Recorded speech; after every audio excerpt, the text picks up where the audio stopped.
Picture this: a black man standing next to Bruce Lee in 1973, throwing spinning kicks that made audiences worldwide lose their minds.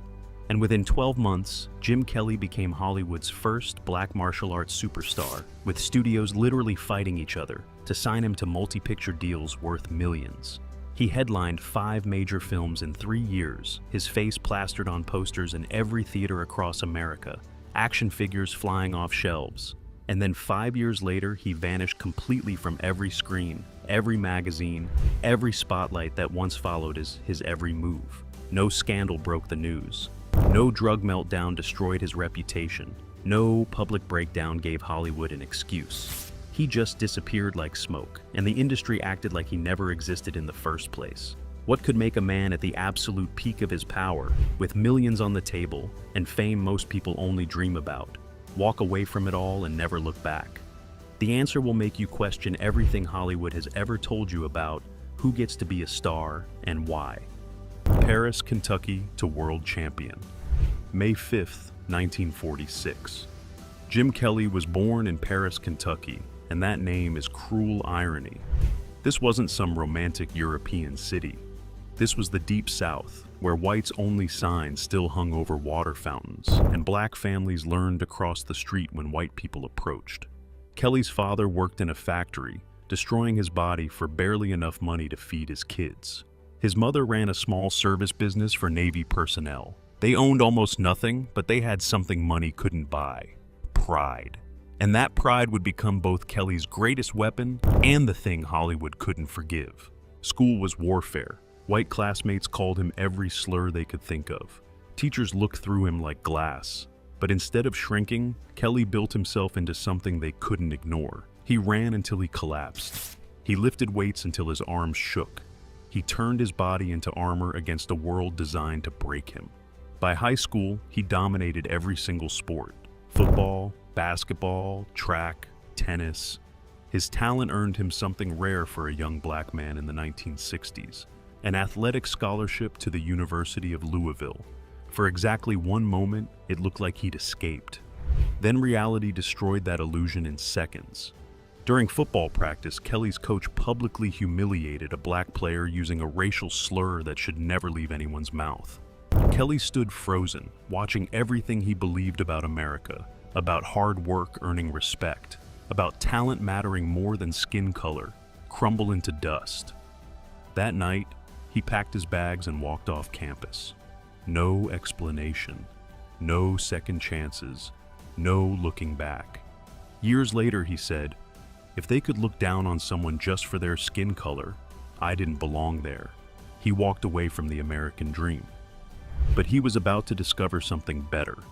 Karate entered his life like fate kicking down the door. After dropping out, Kelly wandered into a small dojo in Lexington, Kentucky. For the first time in his entire life, he found a place where skin color genuinely didn't matter. Just sweat, discipline, and respect for anyone who could take a hit and stand back up. He dove into Shaolin Ryu karate, an Okinawan style built on explosive speed and surgical control. Under masters like Parker Shelton and Gordon Devereaux's Sola, Kelly trained like a man possessed. 8 hours every single day, broken bones that didn't heal right, swollen joints that never stopped aching, knuckles that bled onto the dojo floor. He never stopped.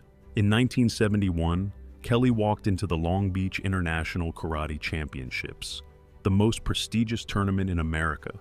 At 25 years old, he was the only black fighter in a sea of white competitors, and he destroyed every single one of them. World middleweight champion. That trophy wasn't just metal, it was proof that he'd beaten a system designed to keep him down. Kelly opened his own dojo in California, teaching not just technique but pride. His students included actors, athletes, and celebrities drawn to something they couldn't quite name. Nobody knew they were watching Hollywood's first black martial arts icon being forged in that small room. But someone was watching, and they were about to change his life forever. Enter the Dragon. Warner Brothers was in full panic mode in 1972. They were producing Enter the Dragon, their first major international martial arts film with Bruce Lee, and everything was falling apart. A supporting actor had just been cut mid-production. Filming was already underway in Hong Kong. They needed a replacement immediately. Someone real, someone who could actually fight, someone with presence you couldn't fake or teach. A name kept coming up in martial arts circles: Jim Kelly, the world champion from California with the massive afro and the reputation for ending fights before they started. Warner Brothers called him in for an audition. Kelly walked into that room standing 6'2", broad-shouldered, his afro like a halo, his eyes sharp as knives. He didn't perform some elaborate routine. He said one line and gave that half smile that would later become iconic. That was enough. Bruce Lee nodded his approval.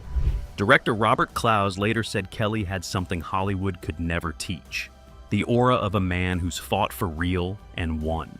When Enter the Dragon exploded into theaters worldwide in 1973, audiences couldn't take their eyes off Bruce Lee. But right beside that legend, Jim Kelly burned with his own fire. As Williams, a proud and free black martial artist who refused to bow his head to anyone, Kelly wasn't acting. He was playing himself. A black man standing tall in a world that wanted him on his knees. His character became a symbol of black power at precisely the moment American cinema rarely let black men be heroes without apology. Bruce Lee saw something special in Kelly. According to people on set, Bruce wanted to do another film with both of them as co-leads on opposite sides. "Jim, we're going to do another film," Bruce promised. "Will you come back to Hong Kong with me?" Kelly agreed instantly, but Bruce Lee died on July 20th, 1973, before he could keep that promise. And Hollywood would never give Kelly that opportunity again. That loss haunted Kelly for the rest of his life. Not just losing a friend, but losing the one person in the industry who saw him as an equal, not a category. Black exploitation's brightest star. 1974 hit like lightning. Black Belt Jones exploded into theaters with pure funk, speed, and swagger. Kelly played the title character, a martial artist protecting his community from corrupt real estate developers and organized crime. Then came Three the Hard Way, starring Kelly alongside Fred Williamson and Jim Brown. Three black men taking down a white supremacist organization planning genocide. Black audiences across America flooded theaters. For the first time in their lives, they weren't watching themselves hunted. They were watching themselves with the power, the skills, the victory. Kelly followed up with Hot Potato, Black Samurai, and Death Dimension. Even when the scripts were thin as paper, his image stayed powerful. The towering afro, the spinning kick cutting through air like a blade, that cold smile that said nothing and nobody could break him. He became the face of black kung fu cinema, magazine covers, posters in every record store, action figures, lunchboxes. For a brief shining moment, Jim Kelly was everywhere, but with the glory came a shadow he couldn't escape. The media obsessively called him the Black Bruce Lee. It sounded like a compliment. Kelly heard the real message. You're not the original, just the replacement, just the black version. He respected Bruce deeply, saw him as a brother in arms, but being branded the black version made him feel erased, like his own identity didn't matter. "I don't want to be the Black Bruce Lee," he said, his voice cool and firm. "I want to be Jim Kelly." In later interviews, he admitted what frustrated him most about Enter the Dragon. He never got to show his own fighting style. It was Bruce's film, and while he respected that completely, Kelly knew he'd been held back. Choreographers told him to tone it down. Editors cut some of his best moments. Hollywood had given him a taste of stardom, but only on their terms, only in Bruce Lee's shadow. And that shadow was about to get much darker. The Black Bruce Lee problem. Here's where everything started crumbling. The Black Bruce Lee label wasn't just annoying, it was a cage. Every script that crossed Kelly's desk after Enter the Dragon came with the same unspoken expectation. Be Bruce Lee, but black. Spin kick here, flying kick there. One-liners about honor, mysterious Eastern philosophy delivered with a knowing smile. They didn't want Jim Kelly, the world karate champion from Kentucky. They wanted a dark-skinned version of something they had already seen. Kelly fought against it constantly. In interviews, he pushed back. "When I'm on screen, I'm not thinking about Bruce Lee. I'm thinking about me, my style, my background." But the industry wouldn't listen. Producers told him directly that audiences expected a certain kind of martial arts star. They wanted exotic. They wanted mystical. They wanted someone who fit their fantasy of what a martial artist should be. A black man with a southern accent who'd learned karate in Kentucky didn't compute. So They tried to reshape him into something more palatable, more marketable, more white-friendly. The comparison also created tension Kelly never asked for. Bruce Lee's fans saw Kelly as disrespectful, like he was trying to steal Bruce's legacy. Kelly's fans got defensive, claiming he was just as good or better. Kelly got caught in the crossfire, blamed for a narrative he never created or wanted. In a 1976 interview with Black Belt magazine, he said something that revealed his exhaustion.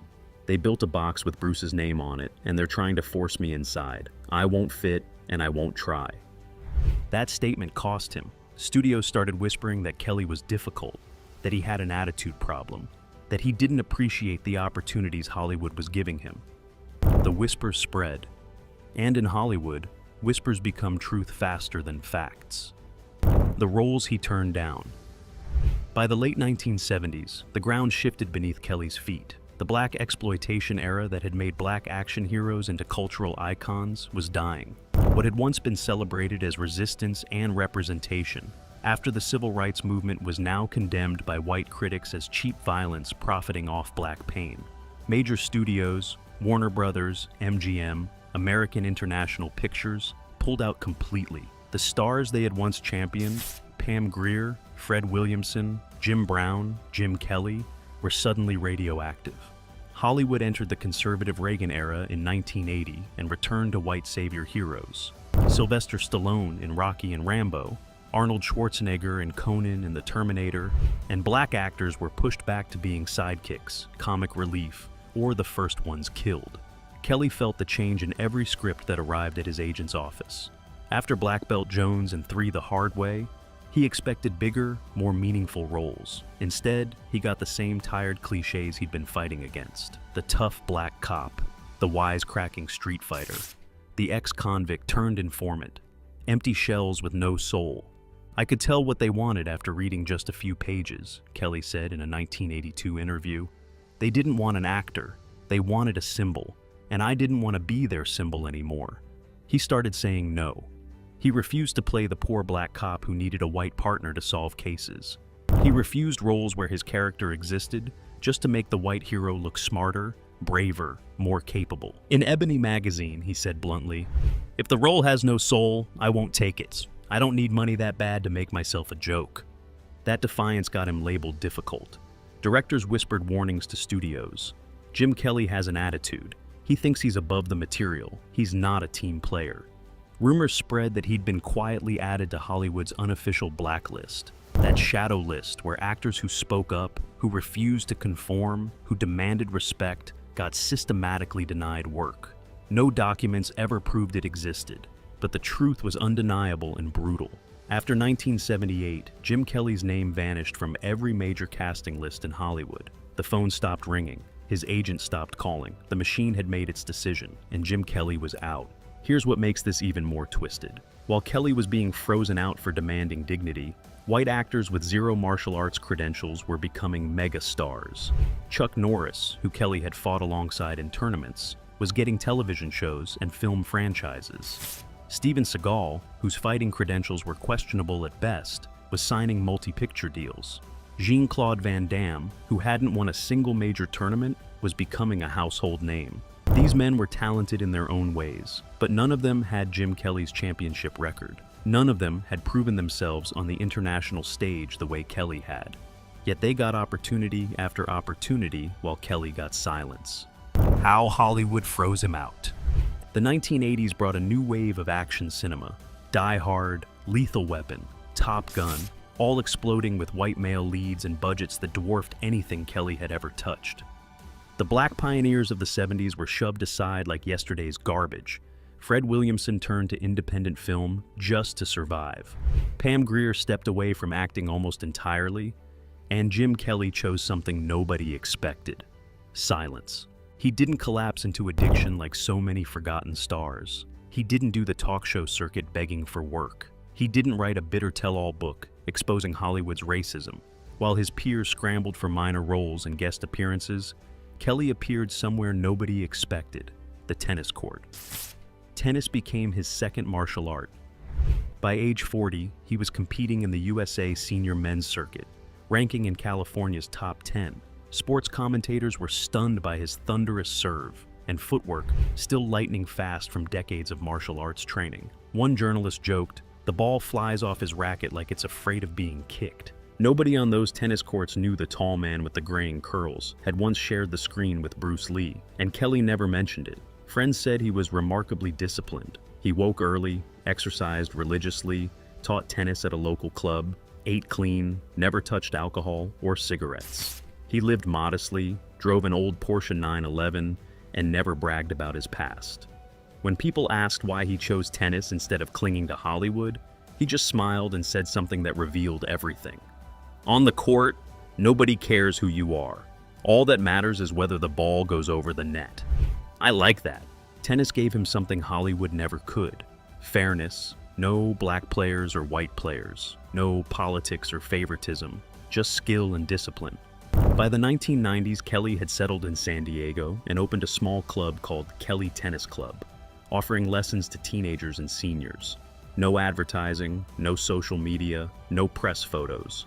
For nearly 30 years, he almost completely vanished from public life. When people mentioned Jim Kelly, younger audiences only remembered the cool black guy from Enter the Dragon, not realizing he was still alive, still training every day, still teaching. Tennis courts and silence. Those who met Kelly in San Diego during those decades all said the same thing. He still walked tall, the trademark curls intact, just graying at the edges. Same half smile, same calm, steady gaze. He was still cool, one acquaintance recalled, but in a quieter way. Not the explosive screen presence, but something deeper, more settled, like a man who'd made peace with himself even if Hollywood never had. Kelly rarely talked about his film career unless someone specifically asked. Even then, his answers were brief, diplomatic, almost carefully rehearsed.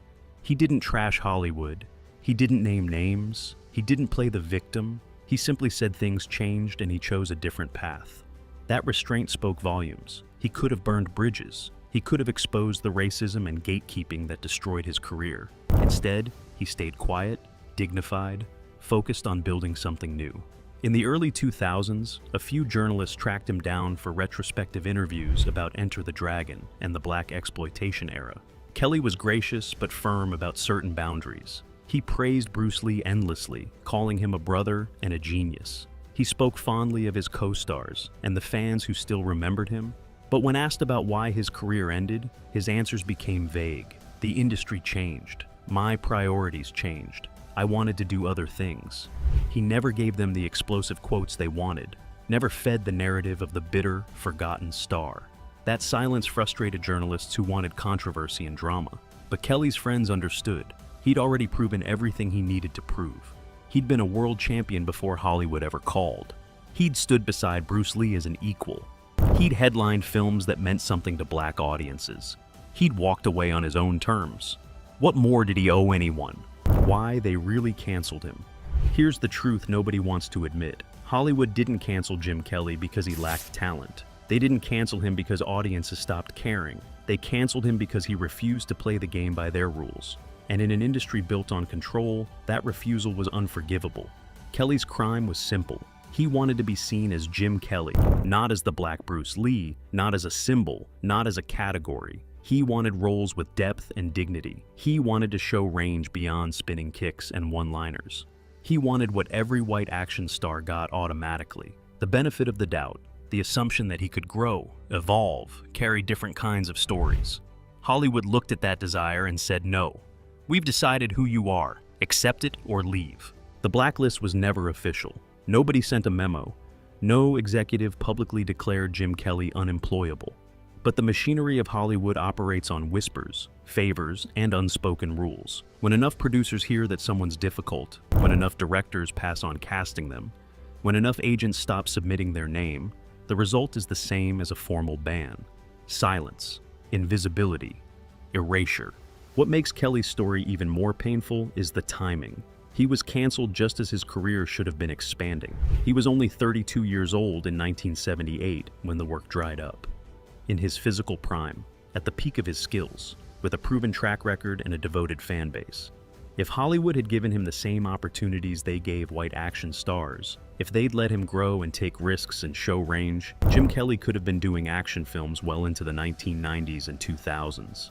He could have been in The Matrix. He could have mentored the next generation. He could have been a legend instead of a footnote.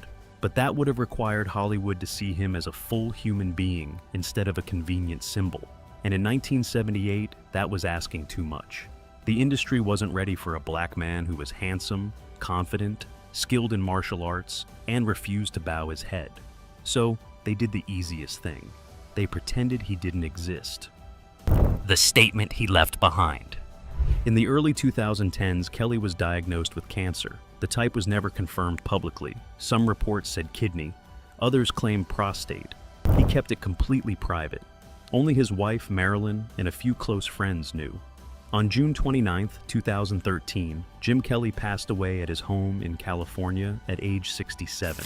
Marilyn released a brief statement.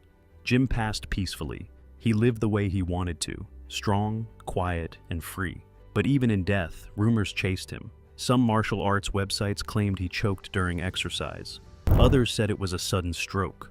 Only after major newspapers published official obituaries did people learn the truth. He'd battled cancer in silence, just like he'd lived his post-Hollywood life, in silence. His wife had to step forward to clarify. There was no choking incident. Jim passed peacefully, surrounded by family. That false rumor said everything about his life's paradox. He was so quiet that when he died, the world had to invent noise just to make sense of him one last time. The news shocked fans worldwide. Social media flooded with tributes and disbelief. One fan wrote, "I thought he was still out there somewhere, just not making movies anymore." For many, Jim Kelly wasn't gone. He'd simply stepped away from the screen again, training somewhere, teaching tennis, waiting for the right role. But this time, the silence was permanent and final. Major newspapers around the world published obituaries. The Hollywood Reporter, Los Angeles Times, The Guardian. Even legendary critic Roger Ebert wrote, Jim Kelly was more than an actor. He was a declaration of life, a symbol of a generation of black men who refused to be boxed in. Those articles were quiet, heartfelt, and full of sorrow. Because Jim Kelly's death wasn't just the loss of a man, it marked the end of an era. An era when a black actor could finally stand on screen and say, "I don't want to be anyone else. I am myself." Here's what they couldn't erase. Jim Kelly didn't die as a washed-up star or a cautionary tale. He left the stage like a fighter who knew his match was over. No drama, no spectacle, no desperate comeback attempts. Just a quiet bow to life, and then he was gone. He was the first black man to bring authentic martial arts skill and championship credentials to American cinema. But his legacy wasn't in those flying kicks or cool poses. It was in how he lived, with pride, dignity, and silence in the face of prejudice and rejection. In a Hollywood addicted to noise and spectacle, he chose to win through stillness. And that stillness made him immortal in ways the industry never intended. Today, every time a black actor stands tall on screen with confidence and refuses to apologize for existing, every time a fighter enters the ring or cage without needing permission to be themselves, you can still see a trace of Jim Kelly. He doesn't need a statue. He is the statue for all those who were never given one.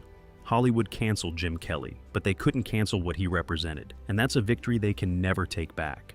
If this story opened your eyes to a piece of history Hollywood tried to bury, do me a favor. Hit that like button and subscribe to the channel. We're dedicated to bringing forgotten legends back into the light and exposing the truth about who really controlled the game. Your support helps us keep these stories alive. Share this video with someone who needs to hear Jim Kelly's story, someone who thinks Hollywood is a meritocracy, someone who believes talent always wins. Drop a comment below telling us which other canceled star deserves the truth treatment, which action hero got erased, which martial artist got blacklisted, which legend disappeared without explanation. There are so many more stories buried beneath the official narrative, and we're just getting started digging them up. The next one might shock you even more. This is just the beginning.